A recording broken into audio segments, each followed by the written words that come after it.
Chapter 7, the Council of Constantinople II. The Council of Constantinople II came into being 102 years later after the Council of Chalcedon in 553 ACE. This is the council that Emperor Justinian I convoked in the Great Hall of the Hagia Sophia in Constantinople. Its supposed purpose was to render final condemnation in accordance with Justinian's earlier instructions on the three chapters, or the three Nestorian Monophysite chapters written by the African bishops Theodore of Mopsuestia, Theodoret of Syre, and Ebus of Edessa. The term, the three chapters, refers to the Edict of Justinian, 544 ACE, anathematizing certain chapters written against the Monophysites and Nestorians, which were accepted and made part of the dogmatic laws at the Council of Ephesus.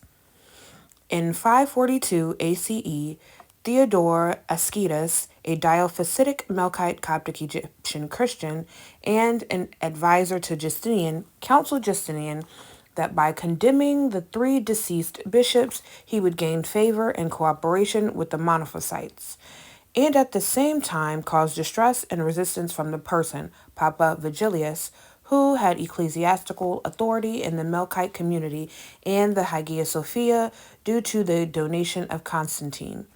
With resistance coming from Vigilius, Justinian was told he could use this as an excuse to take back the donation of Constantine and give himself full ecclesiastical power. This was prompted by Justinian's desire to be the ecclesiastical head of the world's first Christian and Roman Byzantine Catholic universal church and institution called the Hagia Sophia, or Church of the Blessed Wisdom. Today, the Blessed Wisdom is another name for Jesus the Christ. Construction of this church began in 532 and was finished 537 in Constantinople, today called Istanbul, Turkey. In honor of the created spiritless icon, image of Christ, today called Jesus the Christ, Justinian built this church, the Hagia Sophia, because he and his wife, Empress Theodora, planned to fulfill the dream of Constantine. The dream which Constantine did not live to see fulfilled was to take back the donation of Constantine that was given to the Melkite Coptic Egyptian bishop Sylvester I on a temporal basis in 313 through 314 ABCE. This was to occur if and when Sylvester could get the Serapis icon accepted by the exterior Coptic religious community. However, Constantine's dream was partially fulfilled 118 years later by the Melkite Copts who apostatized Serapis as the Messiah and God at the councils of Ephesus and Chalcedon. But before taking back the donation of Constantine, Justinian allowed the Melkite Diophysitic Coptic Christian religious community to use this church for religious and teaching purpose. The idea was to set into place a religious, ritualistic format in honor of Christ to be used when he took full ecclesiastical control of the Hagia Sophia.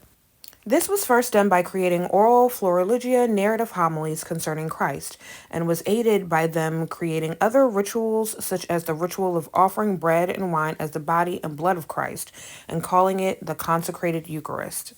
The continued practice of celibacy for the priest society, which identified their female members as virgins, and also the use of the Nicene Homogeneous Creed at all Mass communions.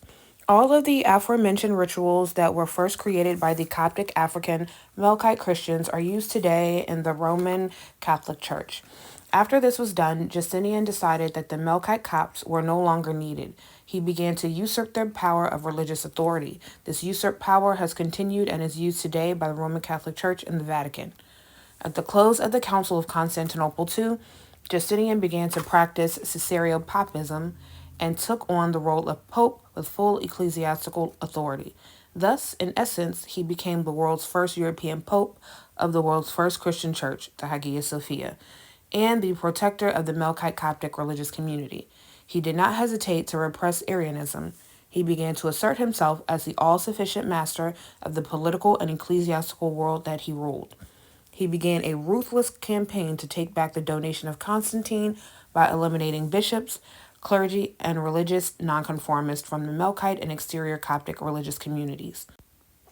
Prior to the Council of Constantinople II, Justinian and his wife Theodora disposed of the African Papa Agapitus I, 535 to 536, who died a mysterious and sudden death in Constantinople, and then disposed of Silverius, 536 to 537, the next elected Papa by the Melkite Coptic community, who was accused of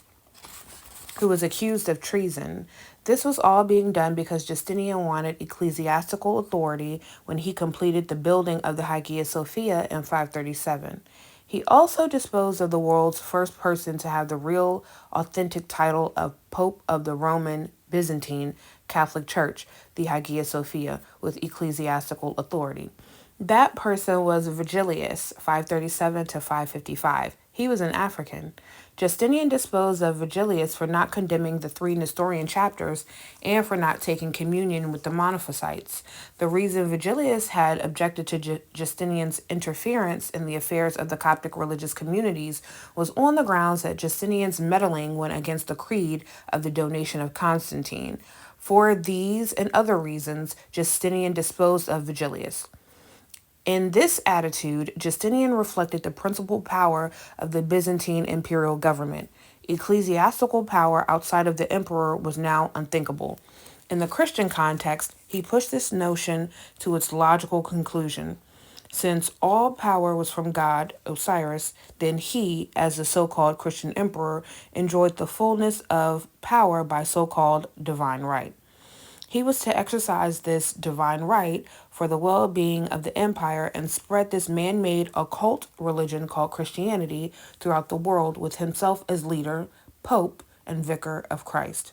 So, with imperial and ecclesiastical power over the Coptic exterior religious community and the Melkite religious community in the hands of the Roman Byzantine ruler Justinian I, made himself, in essence, the world's first European Roman Catholic Pope with full ecclesiastical authority, thereby beginning the Roman Catholic papacy as Caesar o Pope.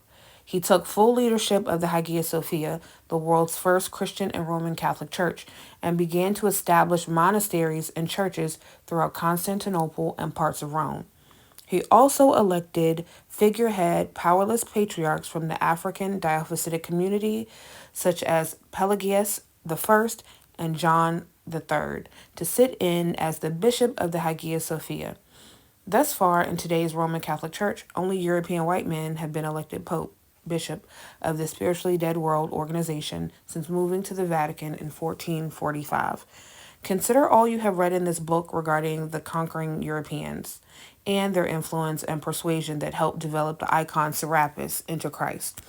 Also remember that the Greeks and Romans came to Egypt as pagans and heathens without any gods or spiritual awareness, bringing with them an agnostic, physical, brutal, uncivilized, savage lifestyle void of knowledge of the Creator. Again, remember it was our Coptic Egyptian ancestors who created this icon image of Serapis Christ for the Europeans, thereby helping the Romans to force this European spiritless icon upon us and the world. This, in turn, started our spiritual destruction and confusion.